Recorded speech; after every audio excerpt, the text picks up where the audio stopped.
Shalom Bapak Ibu yang terkasih dalam Tuhan. Dalam bulan ini di Komsel kita akan belajar Bapak Ibu bagaimana kita sebagai anak-anak bertumbuh dewasa di dalam Kristus sehingga kita tidak mudah diombang-ambingkan oleh rupa-rupa angin pengajaran. Nah Bapak Ibu Saudara, mari kita melihat di dalam firman Tuhan. Amsal 21 ayat yang kedua dikatakan, setiap jalan orang adalah lurus menurut pandangannya sendiri, tetapi Tuhanlah yang menguji hati.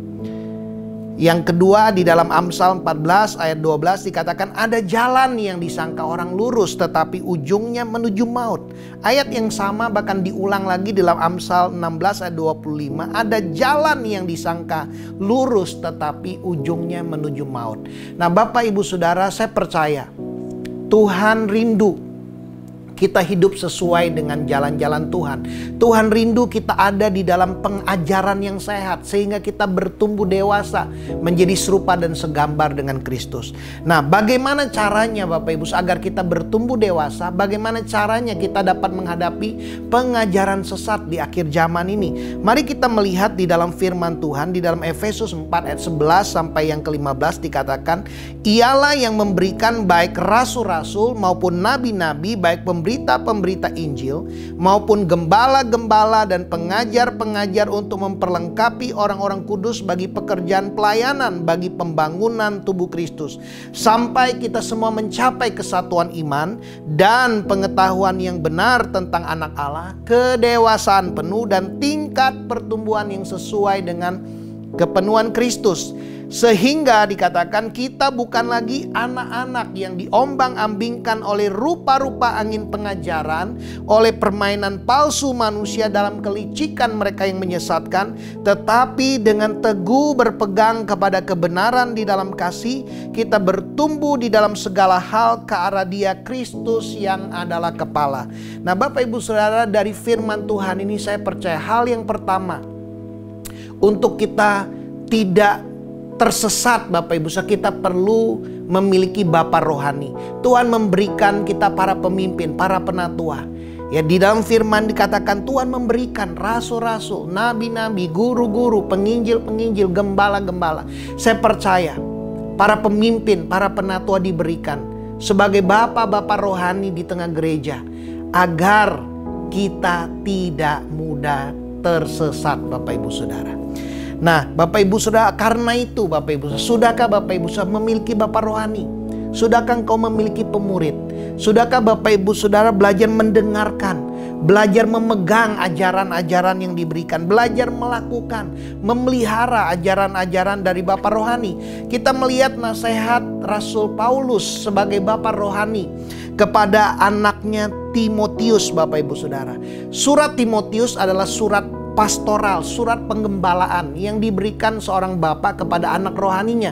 Rasul Paulus sebagai bapak menulis kepada Timotius anak rohaninya. Dan tema dari surat Timotius berbicara tentang doktrin yang benar dan tentang kesalehan Bapak Ibu Saudara. Rasul Paulus memberikan nasihat di dalam 2 Timotius 1 ayat 13-15. Peganglah segala sesuatu yang telah engkau dengar daripadaku. Kita harus pegang apa yang kita dengar dari Bapak rohani kita sebagai contoh ajaran yang sehat, dan lakukanlah itu dalam iman dan kasih dalam Kristus Yesus. Lakukan dalam iman dan kasih dalam Kristus Yesus.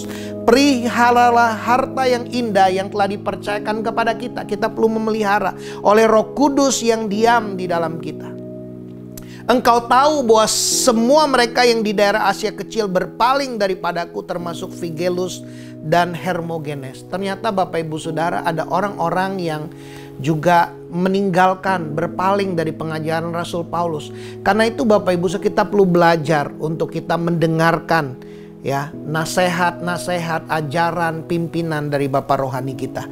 Nah hari ini yang pertama Bapak Ibu Saudara, kita bisa diskusikan, coba ceritakan pengalaman Bapak Ibu Saudara dengan Bapak rohanimu di dalam komunitas, di mana Bapak Ibu Saudara dinasehati, diajar dan dipimpin untuk menjadi dewasa. Hal yang kedua Bapak Ibu Saudara, untuk kita boleh dewasa penuh agar kita tidak lagi jadi anak-anak yang mudah diombang-ambingkan oleh rupa-rupa angin pengajaran, kita perlu bertumbuh dewasa.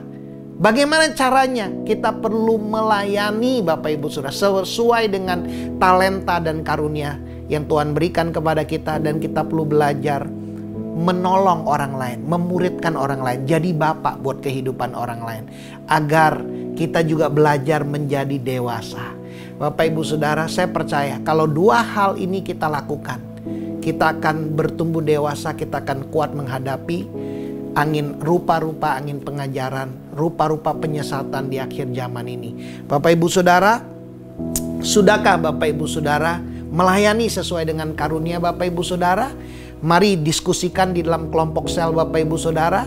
Dan juga kita bisa saling meneguhkan. Kalau ada yang belum terlibat melayani, kita melihat dia punya karunia ini, kita teguhkan dia, kita dorong dia agar dia terlibat melayani. Dan kita juga mendorong orang-orang di komsel kita agar setiap kita boleh belajar menjadi dewasa, menjadi bapak, menjadi pemurid buat kehidupan orang-orang yang lain yang belum dimuridkan. Mari kita diskusikan dua hal ini Bapak Ibu Saudara. Tuhan Yesus memberkati.